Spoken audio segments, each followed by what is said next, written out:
Welcome to Ross Bentley's Speed Secrets podcast. I am not Ross Bentley. I'm the co-host of the day, Bill Fischer.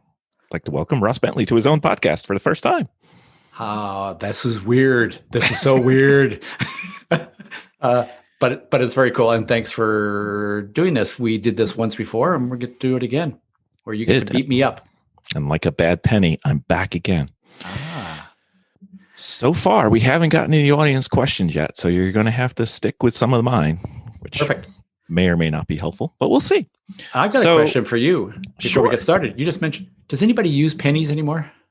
Not for buying anything in whole. Right. I don't even know why they exist anymore. So anyways, that's way off topic.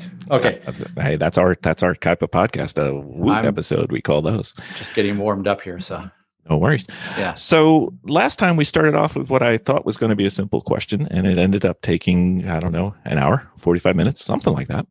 So this time I thought, let's try to do a few kind of racing jargon related questions that I've noticed, either heard in the paddock area or listen to other people. And then I go talk to who they were talking to, and I say, do you know what they just said? And they're like, I have no idea. So I thought maybe we could cover some of those, make sure we're all on the same page, and then probably get into something maybe a little more technique related, just to kind of round out the episode. Does that sound like a plan?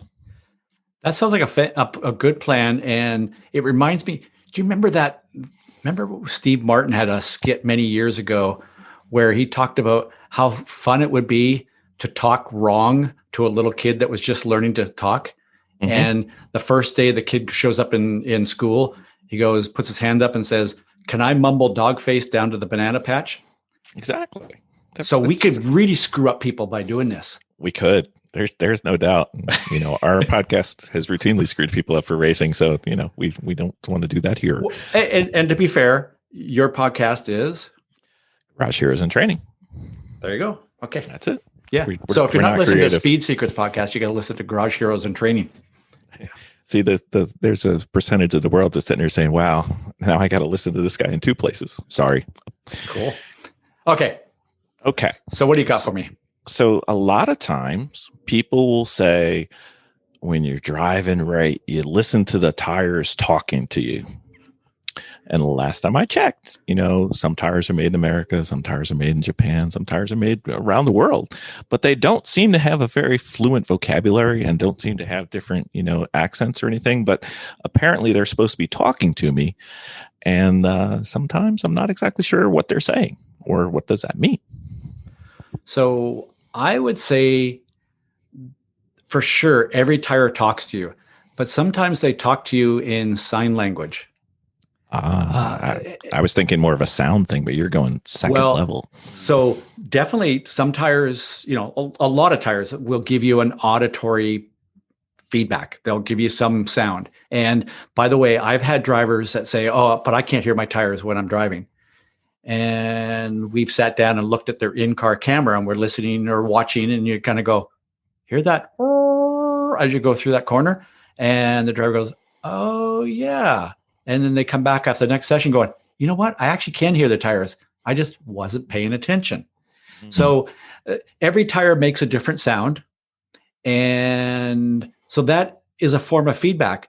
I was recently doing a WRL, World Racing League race at COTA, and there's got the big, long, fast sweeping corner through the 16, 17, 18 under the tower thing. And in a practice session, I'd come through there and the tires just make this sound. And it was a kind of a sound. And if it was kind of a grinding sound, I knew that I was pushing too hard and sliding the tires too much. If there was no sound, I wasn't going fast enough.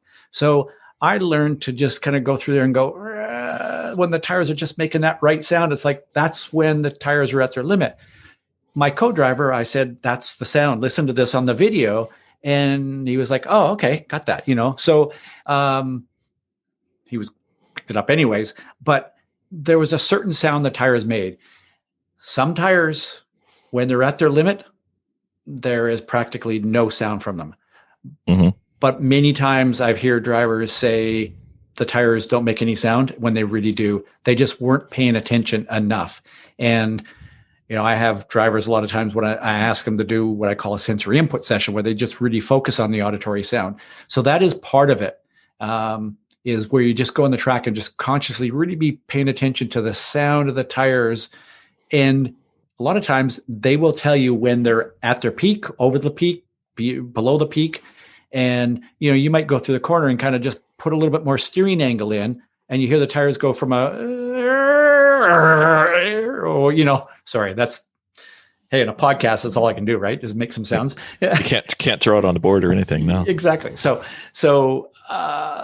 But you go through there, and when you recognize that when the tire's making that sound right there, man, I just really feel the car, it works.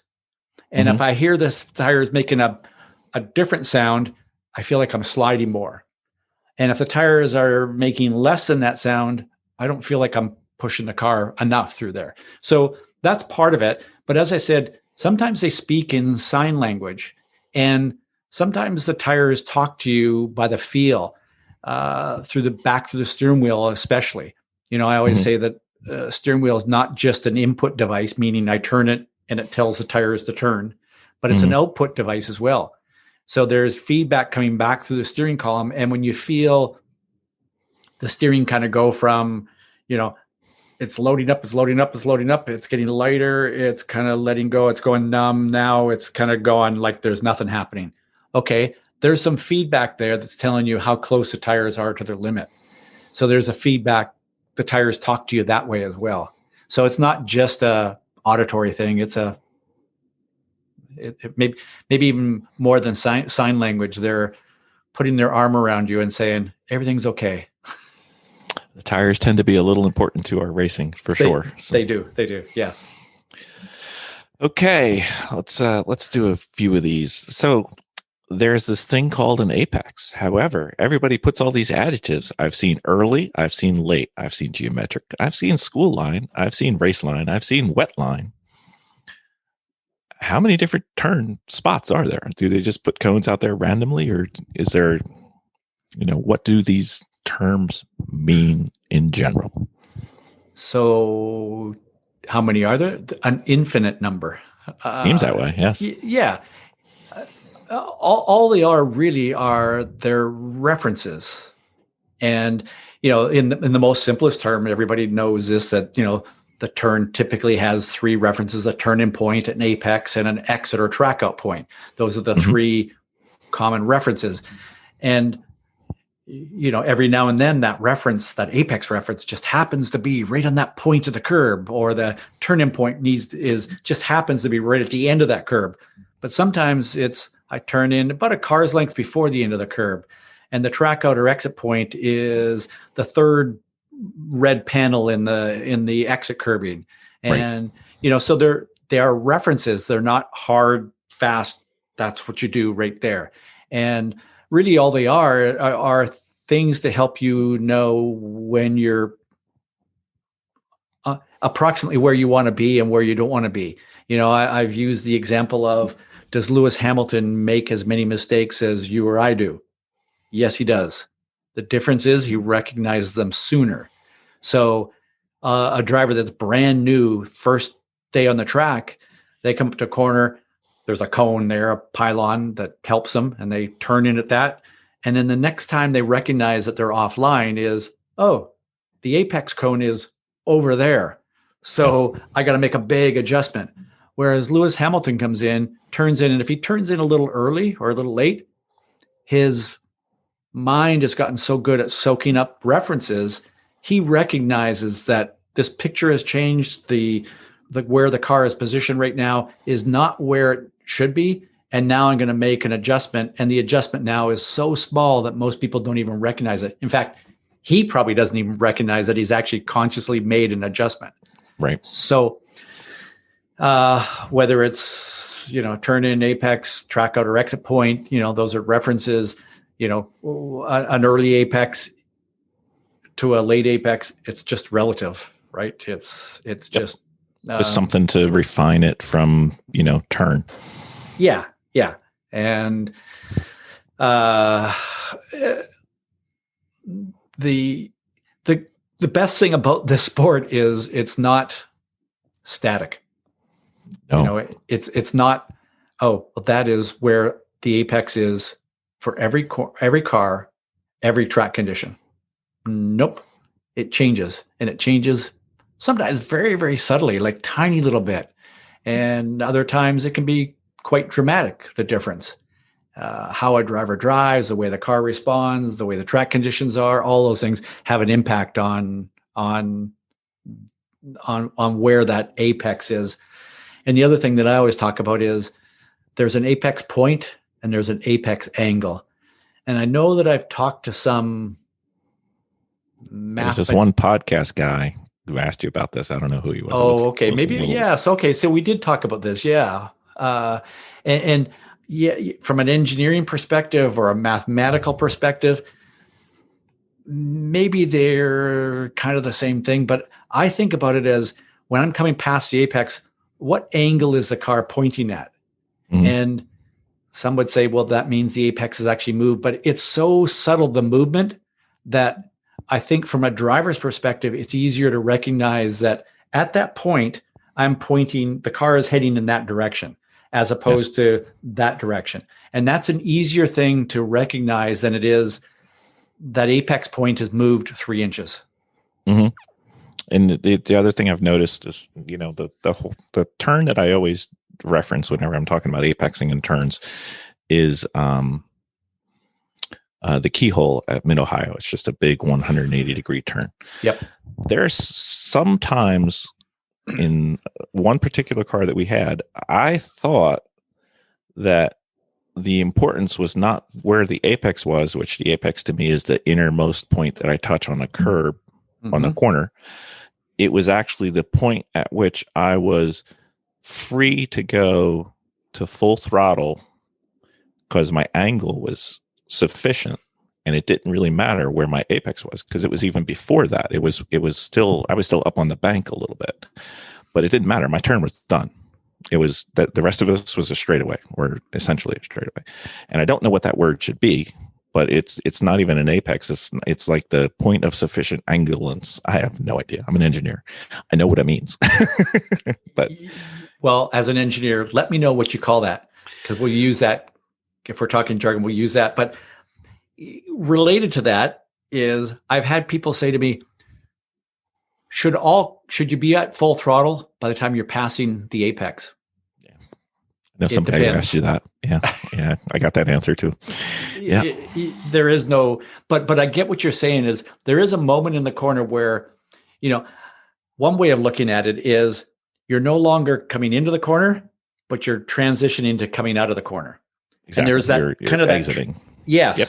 And there's that, it's kind of like, there may not be a physical point, but you know it when you see it. Mm-hmm. Like, it's just like, okay, now I can start to open my hands and feet in the throttle. There is that point in the corner.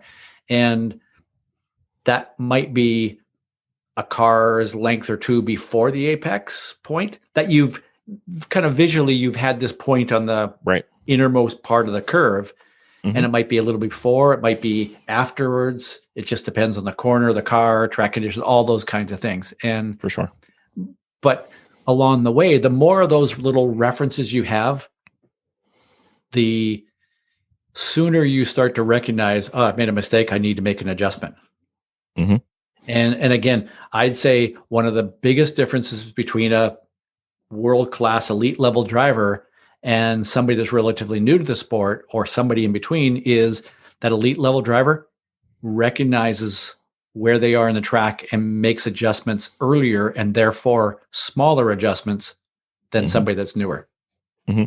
So I guess going back to your question, what are all those? They're all reference points to help you determine whether you are in the place that you want to be doing the thing that you want to be doing. Yep. And they can all be used to, I believe the reason that we have all these different words is so that we can communicate slightly more clearly when talking to another driver or an instructor or a coach. So don't worry about it. And just really quickly, what bothers me is when somebody says, oh, I use an early apex in that corner.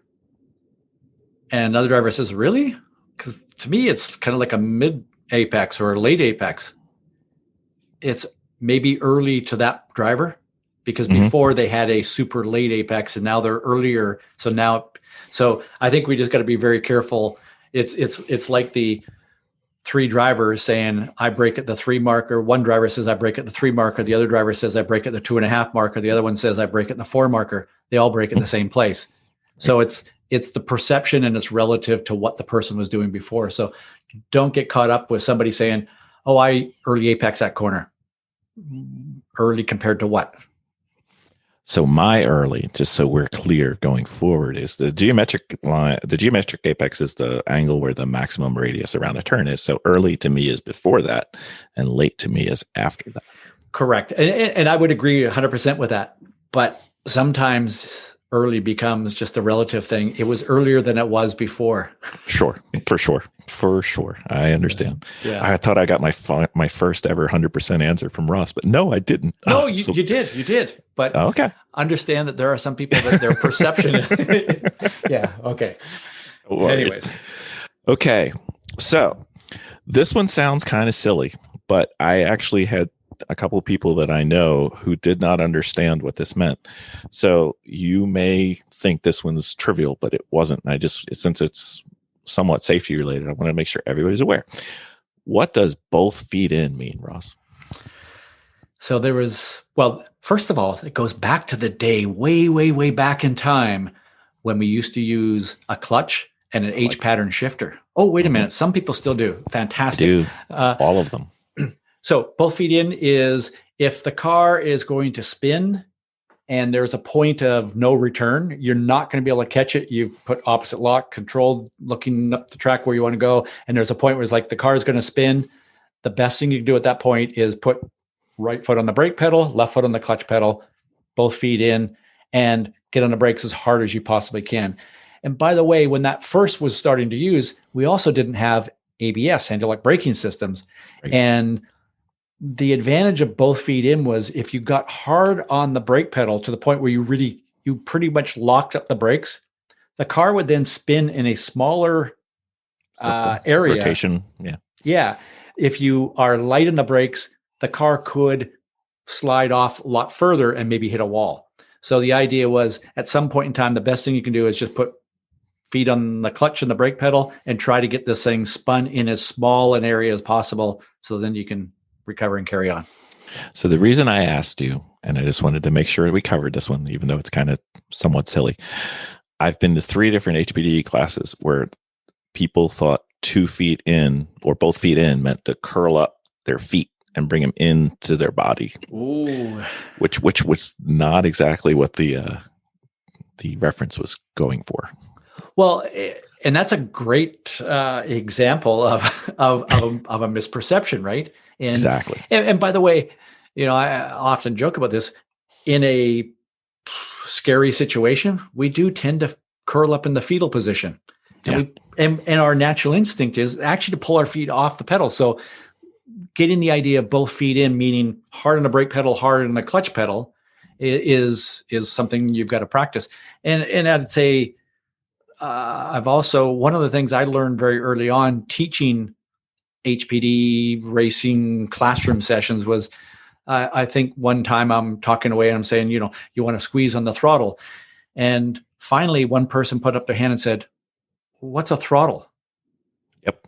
And I didn't understand that people in that kind of a classroom wouldn't understand what the gas pedal was. So I learned early on as a classroom instructor to, I'd go, as you come through this corner, you want to squeeze on the throttle, just squeeze on the gas pedal as you're coming out of there. And you kind of use those terms interchangeably a number of times. And people go, oh, throttle, gas pedal, same thing. And therefore, if an instructor uses throttle or gas pedal, they're prepared. Yep. Yes, indeed. Okay. So here's one I think maybe people may have misinterpreted or may not have a full clear understanding. So everybody talks about this thing called the car rotation. Now, I believe that they are not talking about the wheels going round and round like on the bus, but they're talking about something slightly different. But I don't think everybody's saying the same thing when they say it. I would agree with you that there are misperceptions about that.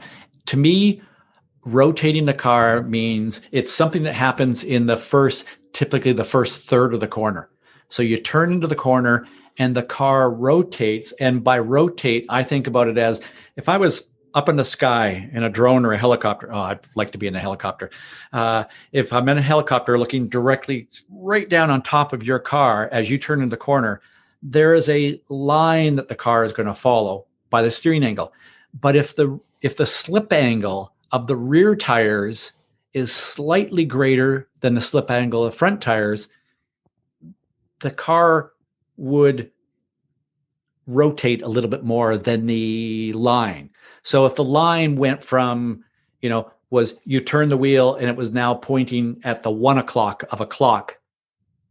And in this case, now because of the way you've managed the balance of the car and things like that, the car is now pointing at the 2 o'clock of a clock face, looking down on it. The car has rotated. Mm-hmm. And again, it is the rear tires have a greater slip angle than the front tires do. And some people say, so it's oversteering. And technically, yes, it is oversteering. The car is in a state of oversteer. The difference here is, to me, rotation or rotating a car is a deliberate act, or at least it should be. It's something the driver is attempting to do to get the car to change direction.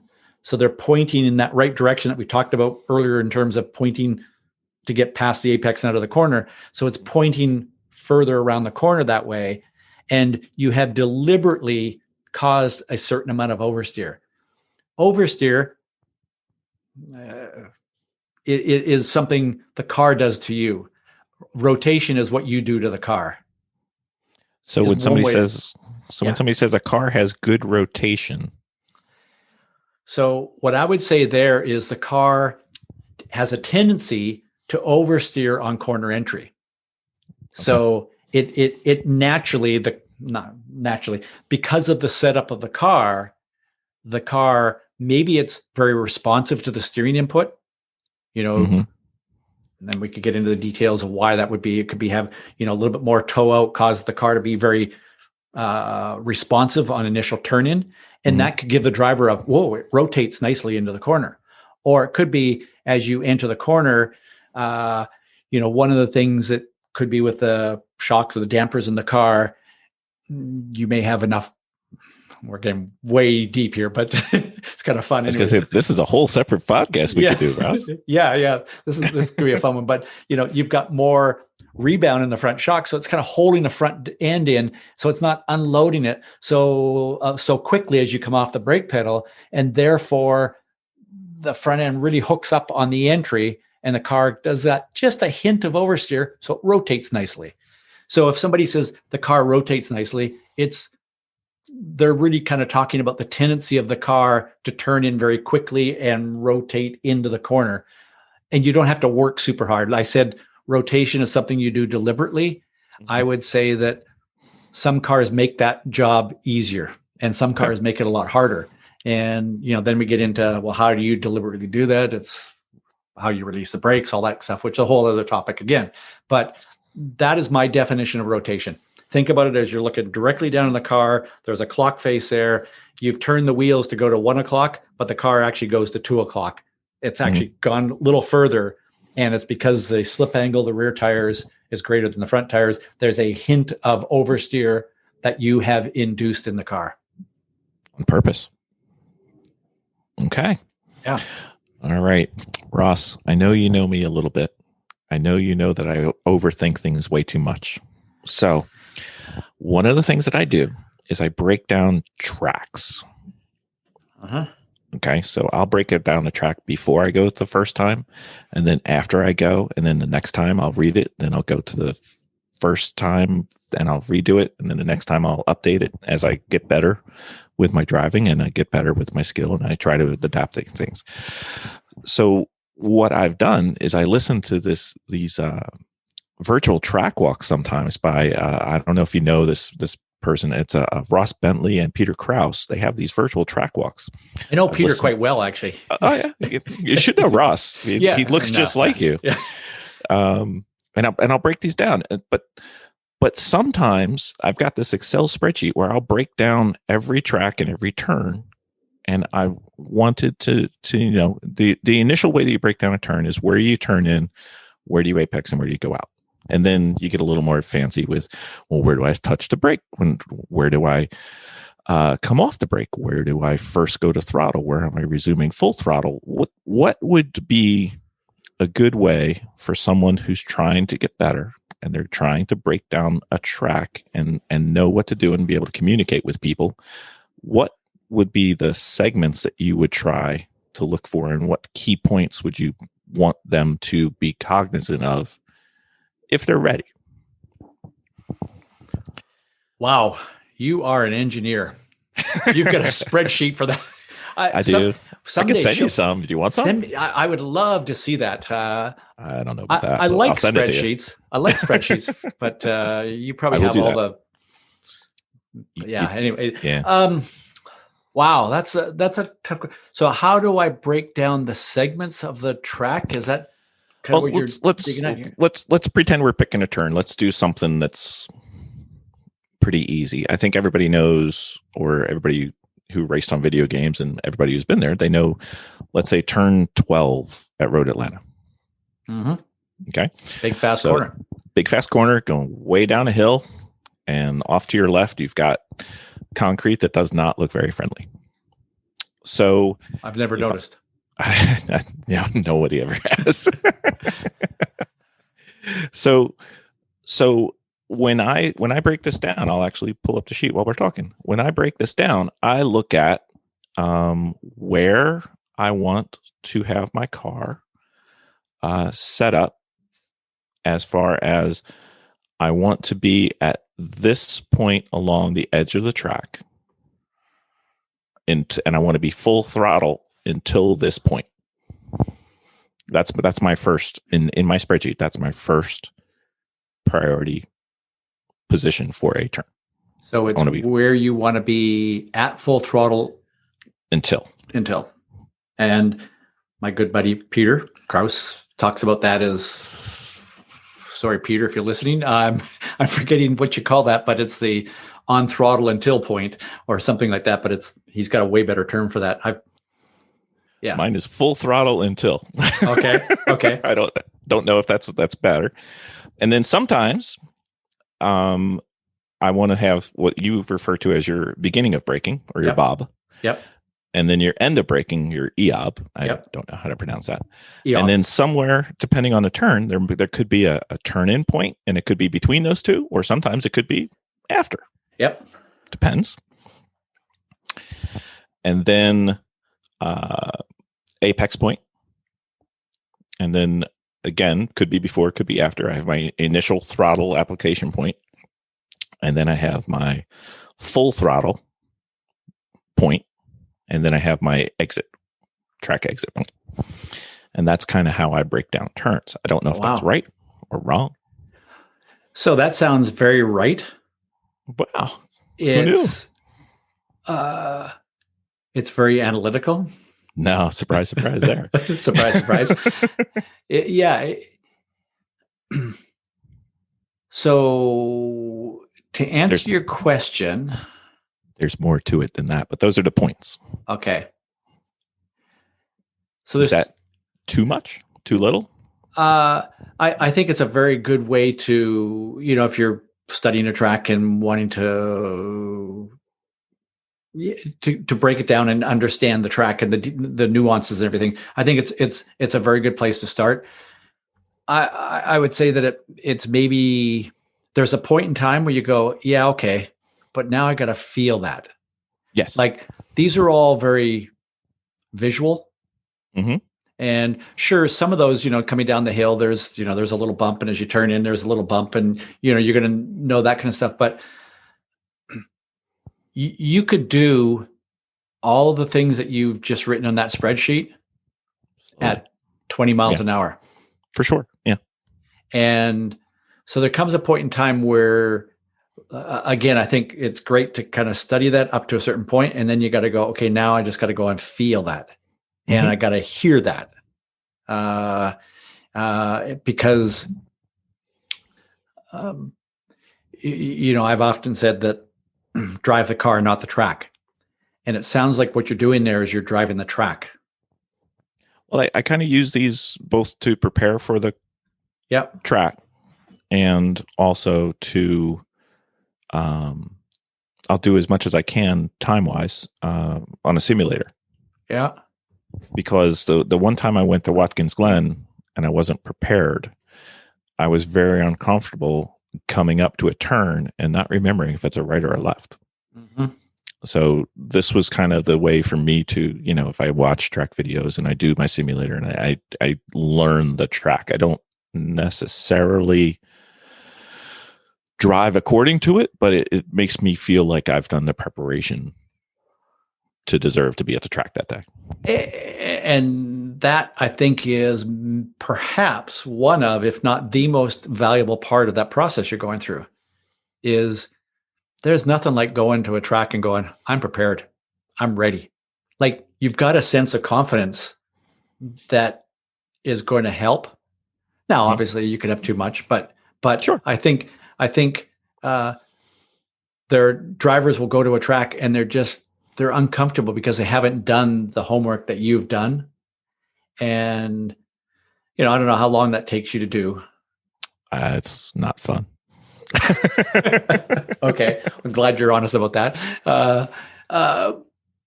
But, I think if drivers spent some time, I'm a big fan of a track map. And, so the only thing that I'd say, I wonder can you take that spreadsheet and kind of put it on a track map? I do. I can. Okay. Actually. Okay. We actually, as a team, we decided for the usual suspects that we go to, we actually have printed out track maps on like a vinyl that's a dry erase, and we can just stick them on the inside of the wall of the paddock or of our trailer, and we can communicate and draw on them with a dry erase marker and just go to town with it. So if you took that, taking turn 12 at Road Atlanta, you could take that little section and go, there's a green dot of you're on the throttle up until this point. Yeah. And go under the bridge and try to line up with, I can't remember if it's the yellow one or the red one, whatever it is. And then want to be full throttle until here, or until, you're starting creating diamonds in your backside, because sometimes you just can't. But, this is ideal, or this is possible. So if you took that track map and put a little, that's the end of throttle, and then there's the, begin a break in red, and then there's the, your apex in blue, and where you get back on the throttle, it's a light green and that's a dark green. And, if you do that, again, it depends on how you learn. I suspect that you learn very well by looking at spreadsheets. I like my data for sure. Okay. And Vicky likes her video. Yeah. And for some people, that spreadsheet would mean nothing to them. I know people that look at spreadsheets and go, their eyes just glaze over and they can't even see it. And I've given several people copies of my spreadsheet and got that exact reaction. And that's where, maybe a track map for some people would be more valuable. And for some people, it's just, I just need to watch the video because I just see it over and over, and then I can just play that video in my mind. So your process sounds fantastic, and I'd love to see your spreadsheet because I think that's really cool. And man, I'll bet there are some other drivers out there that would pay you big bucks for those spreadsheets. There's probably people out there who would pay me less not to have to ever see them. Exactly. Yeah. Yeah. The only other thing though is that, again, this is a very dynamic thing. And the one downside of being so solid with, I put this in a spreadsheet, is, can you go beyond that? Is it like when you write it down that it's here, is that so stuck in your head that that's what I do and I can't get myself to go beyond that? Just asking.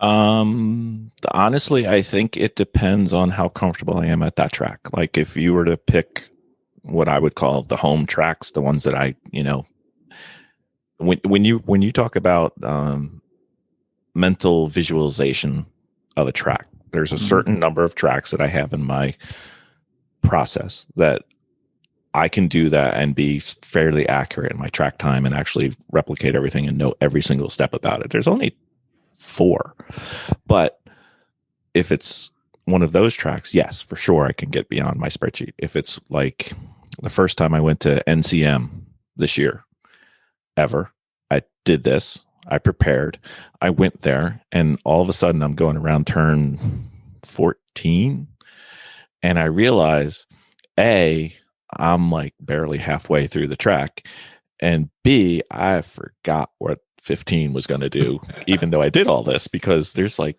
1,000 turns at NCM, or at least it felt that way that day. Yeah.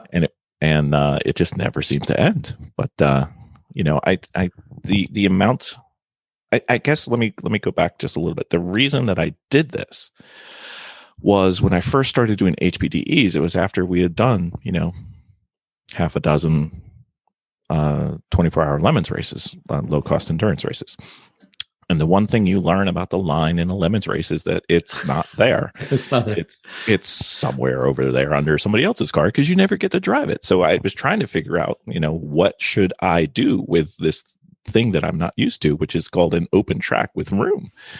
And I wasn't very good at driving the line. I was very good at driving offline and adjusting and, modifying my situation and my speed to do what I could do. But when I had this, virtual limitless open track, I wasn't doing the same thing lap after lap after lap because I'd never done that before. And it was new to me. So I wanted to know what I should be doing. And that's where this whole thing started. And then, as usual, I overthink things. So let me ask, does it work for you? So far, I keep just doing it. Well, keep doing it. That's why I keep asking you. I'm like, well, what can I do to make it better? So the only, to me, that sounds fantastic. For me, the process of putting in a spreadsheet is actually, that seems brilliant to me. But for me personally, I would then have to take that and put it onto a track map to make it really valuable for me, because then I can kind of put it in perspective. Sure. And again, some other people that might not help them at all and watching the video, but maybe having, maybe with Vicky, maybe it's while she's watching the video, you're sitting there reading the spreadsheet and going, look for this, there it is, and so that triggers those references. Okay, maybe not. No. Okay. Married couples do not teach each other how to drive. We've crossed that threshold long ago. So, first of all, if it works, keep doing it. Sure. What else could you do? Like I said, for me, it would be transferring that onto a track map. That would be hugely valuable for me personally. The other thing, though, is, and again, I've said this is drive the car, not the track. And one of the good things about, as you talked about, running Lemons races is you rarely get to drive the track because somebody else is on that track that you want to be driving. So you get good at driving the car to some level of its limits, right? And I think, one of the things that I see with drivers who are super, super analytical at times is they drive point to point to point to point to point to point, and the car just never quite flows that last tiny little bit. They're driving the car by the book. And at some point you got to throw the book out the window and just say, just go drive and feel the car, let it dance and let it move and all that kind of stuff. So that is part of it. So to answer your question, practice taking that and applying it to letting go and just driving the car. And probably practice that on the sim too. Yeah, we do. And then the one thing that I have found that's helpful, and it's not quite what you said, which was write it to the map. It was, I use them as notes if we get to a racetrack and somebody's not familiar with it at our team, maybe in the Arrive and Drive, maybe somebody new, and I can kind of walk them through on the track map to a point, but I have to truncate a little bit because if it's your first time, you're over flooded already. So I'm not going to add to it, but there's certain track points and there's certain track turns where, don't make don't go here, or be careful of this, or, don't even try to go to the one marker here, because, not going to happen. Nobody can get it back. So. And it just reminded me of one thing that if you're going to a track that you haven't been to ever before, or haven't been to very often, one of the things that I think drivers don't do enough of is just memorizing the turn numbers or names and which way it goes. Like if you can just go, hey, turn 1 and 2 at Lime Rock is kind of a big, long 180-degree corner. And then, turn 3 is actually a left-hander, and it's a little bit more than 90 degrees, but then it leads into, like, if you can just that. Verbalize it. Yeah. And therefore, I mean, first of all, if I come along and say, how's it going in turn 4? And you're going, which one's turn 4? Like the common language thing, the very first thing should be common corner names or numbers. And unfortunately, some tracks have weird number turns or the numbering systems, and then every now and then they change them. So, or you run them backwards. Yeah. Oh, exactly. Yeah. I put all those track maps up on my website, and I've had a couple people say, "Oh, well, I use this numbering for that track." When we did that, tried to go to the track's official track layout and numbering, but I've had, particularly Mid Ohio is a great example, because there's the keyhole, which really is turn 2. It depends if there's a chicane, though. But if you're driving the chicane, it's not. But you don't want to be getting to turn 12 and going, well, is it 12 with the chicane or 12 without the chicane? It's just better off to leave.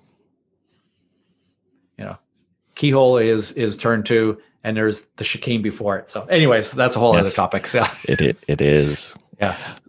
Absolutely. Yeah. Well, the other thing was, is there something else that I should look to in terms of non-specific points on the track? Is there something else that I should be trying to think about in terms of like a look or a feel or a non-track related item, or it could be track related item, I guess, that would augment that to make it a little more feel based and less analytical, logical, robot human? Well, first of all, I think the way you've broken it down is there's the throttle 2 point, there's the begin of braking, there's the turn in point, there's the apex. And typically the way I break a corner down is begin of braking, because I think of the end of throttle and the begin of braking is the same place. Yes. In most cases. In 99% of the time it is. There's always an exception to everything. But so I think about it. The very basic is begin of braking, turn in point, end of braking, apex, track out, or exit point. So those are kind of your main references. And then you start filling in the things. And maybe to answer your question is, there are visual references, but there's a lot of feel references. There's a coming in that braking zone, coming towards the end of it, and boom, the car little dips, and that's when I turn in. And there's just a little dip in the track or something, or a little bump in the track, and you go, every single time I turn in, it's just boom, I turn in, boom, I turn in, boom, I turn in. I turned in. Whoops, I didn't feel the bump. I'm offline. I need to start to make my adjustment now, rather than at the exit of the corner when I'm driving off into the grass. So trying to collect as many feelings references, and that's where, again, I mean, I for me, a track map is, if you sit down the track map and you go turn in at the bump at the end of the curbing.